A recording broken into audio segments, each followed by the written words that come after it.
L'héritage brisé, la liberté retrouvée. J'ai envie de vous raconter l'histoire de Christiane. À 18 ans, Christiane était comme tant d'autres jeunes filles, pleine de vie, pleine de projets et surtout pleine d'espoir. Elle rêvait de faire des études de droit, de s'élever, de se construire un avenir loin de l'environnement qu'elle connaissait. Elle venait d'un foyer où les disputes étaient monnaie courante, un foyer où l'alcoolisme des parents régnait en maître, un héritage toxique dont elle voulait s'échapper tout prix. À 18 ans, elle a cru trouver la porte de sortie en rencontrant Gustave, un jeune homme de 25 ans qui travaillait et qui semblait bien installé.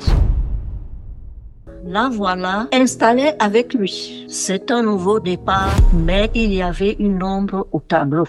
Gustave parlait peu de lui, de sa vie, de sa famille. Quand Christiane essayait de l'interroger, il répondait toujours par la même phrase évasive. « Oh, je préfère que tu le découvres de toi-même. » Alors, 5 mois après leur aménagement, elle a découvert que derrière cette façade, Gustave était souvent sous l'emprise de l'alcool et fumait du cannabis de temps en temps. La maison qui devait être un refuge est devenue un lieu de tension, de peur. Un jour, la violence a éclaté. Il a levé la main sur elle et lui a asséné des coups. 1 an plus tard, un petit garçon est venu au monde, un beau bébé qui a illuminé leur vie. Christiane, malgré tout, avait de l'espoir. Mais un soir, le bébé pleurait. Comme tous les bébés pleurent. Gustave, au lieu de le consoler, s'est mis à lui crier dessus tout en secouant violemment le berceau. Sa compagne, Christiane, qui était à la cuisine, a tout entendu.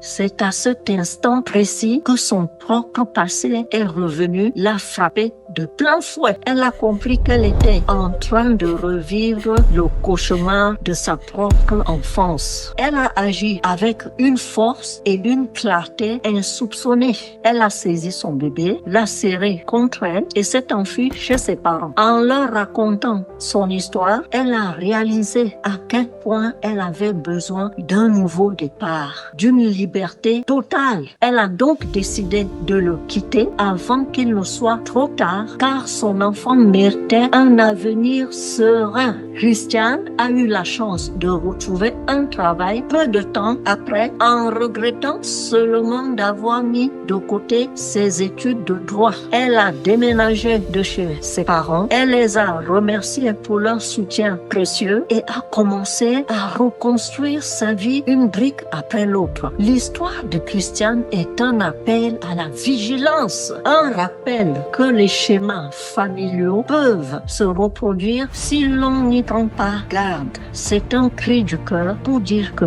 l'amour ne doit pas faire mal. Et surtout, c'est un message d'espoir pour tous ceux qui pensent être coincés. Il est toujours possible de briser le cycle, de faire le choix de sa propre liberté. Christiane a perdu du temps, mais elle a gagné le plus précieux des héritages, une vie saine pour son enfant et un avenir pour elle-même.